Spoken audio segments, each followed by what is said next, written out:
Welcome back नाज़रीन। अवां खे आम ख़बर ॾियूं। सुप्रीम कोर्ट इलेक्शन कमीशन खे शफ़ाफ़ चूंडूं यकीनी बणाइण जो हुकुम ॾेई छॾियो आहे। Supreme court level playing field बाबति केस जी ॿुधणी सूमर ताईं मुलतवी करे छॾी।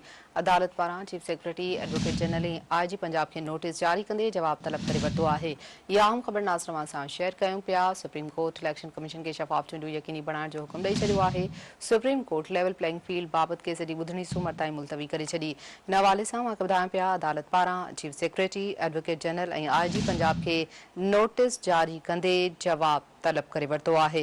ॿीहर अवां खे अपडेट कंदा रहूं। सुप्रीम कोर्ट इलेक्शन कमीशन खे शफ़ाफ़ चूंडूं यकीनी बणाइण जो हुकुम ॾेई छॾियो आहे। Supreme court level playing field बाबति केस जी ॿुधणी सूमर ताईं मुलतवी करे छॾी आहे। अदालत पारां चीफ सेक्रेटरी एडवोकेट जनरल ऐं आईजी पंजाब खे नोटिस जारी कंदे जवाब तलब कयो वियो। इन हवाले सां तफ़सील मालूम कंदासीं इस्लामाबाद मां ब्यूरो चीफ शाकिर सोलंकी खां। शाकिर सोलंकी, ॿुधणी सूमर ताईं मुलतवी कई वई आहे लेवल प्लेइंग फील्ड बाबति, छा तफ़सील आहिनि? जी बिल्कुल। चीफ जस्टिस साहब पाकिस्तान के सरबराही में पीटीआई जी जेका लेवल प्लेइंग फील्ड के हवाले से तौहीन इलेक्शन कमीशन की दरखास्त हुई पीटीआई जी, उनकी समाअत थी है। 3 रुकनी बेंच समाअत कई है। सरदार लतीफ़ खोसा एडवोकेट जो है वो इन में पेश थो। जैसे सरदार जो लफ्ज़ आयो तो चीफ जस्टिस इन ते बरहम थो। सरदार लतीफ़ खोसा के चीफ जस्टिस जो तो सुप्रीम कोर्ट में यो सरदार नवाब भोतार न हलंदो। इहो सरदारी निज़ाम तव्हांजी पंहिंजी हुकूमत ही ख़त्म करे चुकी है।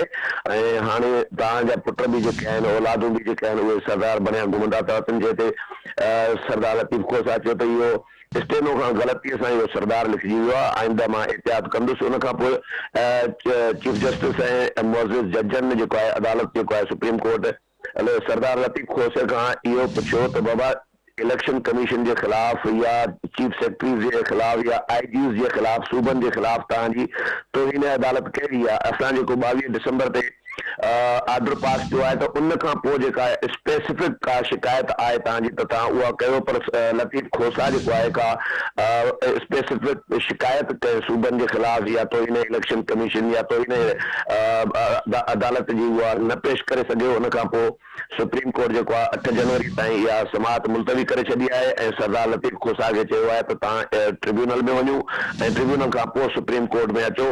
ऐं उन खां पोइ अदालत जेको आहे सूबनि खां रिपोर्ट तलब कई आहे ऐं इलेक्शन कमीशन खां बि पुछाणो कयो आहे त इलेक्शन कमीशन केतिरो अमल दरामद कयो आहे ऐं सूबनि जो हिन में तौहीन अदालत सां कहिड़ो तल्लुक आहे या सूबनि जी आईजीज़ जी या चीफ सेक्रेटरी जी कहिड़ी ज़िम्मेदारी आहे त हू इलेक्शन कराइनि। हीअ त इलेक्शन कमीशन जो कमु आहे ऐं असां वेठा इलेक्शन कमीशन जो कमु कंदासीं। असांजो टाइम ज़ाया न कयो।